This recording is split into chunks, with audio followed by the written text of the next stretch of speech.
In this video, we'll show you how to change the rear brake pads on your Ford Fusion. You can find them on CarParts.com via the link in the description.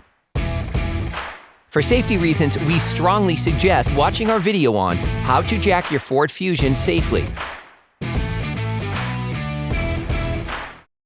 Open the brake fluid reservoir. Before you start, release the parking brake, otherwise the operation will be impossible. Insert a flathead screwdriver into the opening of the brake caliper. Lift it off using the screwdriver as a lever by pulling it towards you. This will cause the piston to retract slightly so that the caliper can be removed more easily for the next steps. Using a pin punch and a hammer, remove the metal clip holding the parking brake cable to the brake caliper. You can also use pliers to help you. Disconnect the parking brake cable from the caliper. If necessary, pry with a crowbar to facilitate handling.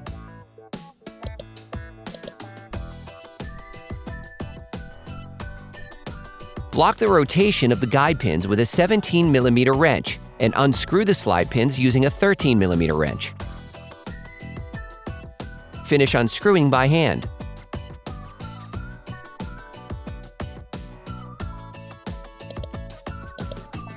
You can now remove the caliper. Place it on a raised element so as not to pull on the various cables. Remove the brake pads by prying them out with a flathead screwdriver. You can use a hammer to help you. Then remove the anti-rattle clips.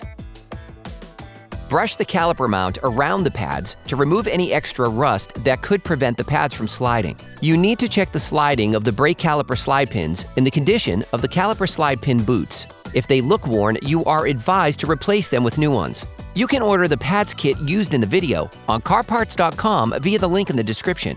In this case, we're replacing the caliper because the piston is extremely corroded and is not functioning properly. For more information, we recommend that you watch our video, How to Change the Rear Brake Calipers Ford Fusion. Get hold of the anti-rattle clips supplied in the kit. Place the anti-rattle clips on the caliper mount.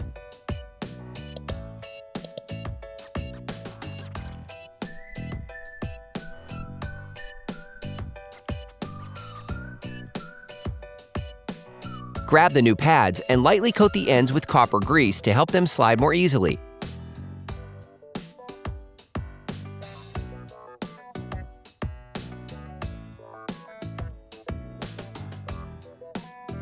Insert the new pads into the caliper mount by sliding them in.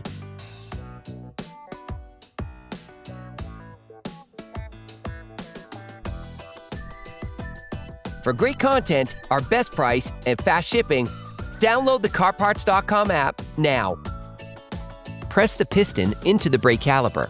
For this step, it is essential to have a brake caliper windback tool, which is a specific tool that allows you to press the piston into the caliper, but also makes it turn onto itself to reset the slack adjuster of your handbrake. This step is essential before installing the caliper. As the piston enters the brake caliper, brake fluid will flow back into the brake fluid reservoir. Depending on the original level of the reservoir, make sure that the liquid does not overflow. Put the brake caliper back in place and screw in the slide pins by hand at first.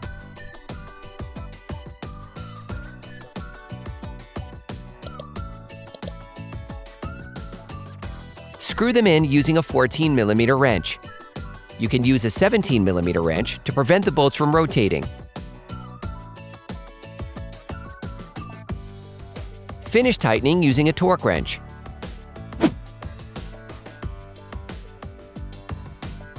Put the parking brake cable back on the caliper.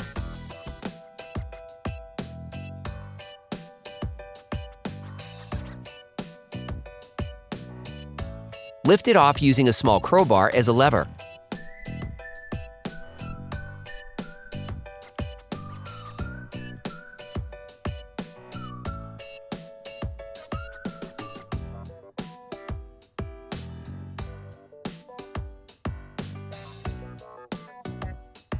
Then put the retaining clip back in place.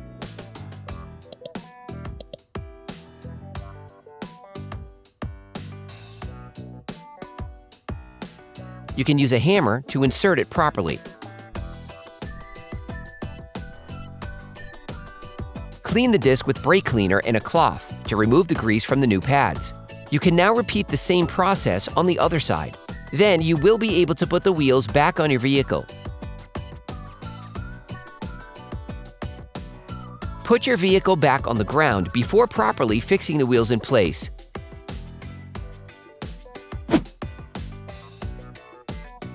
Don't forget to screw the brake fluid cap back on before starting the car. Attention! Before using your vehicle again, start your car and pump the brake pedal a few times to push the brake pads together again. Try to drive smoothly and avoid sudden braking for the first 30 miles or so to avoid glazing the new pads. Operation complete.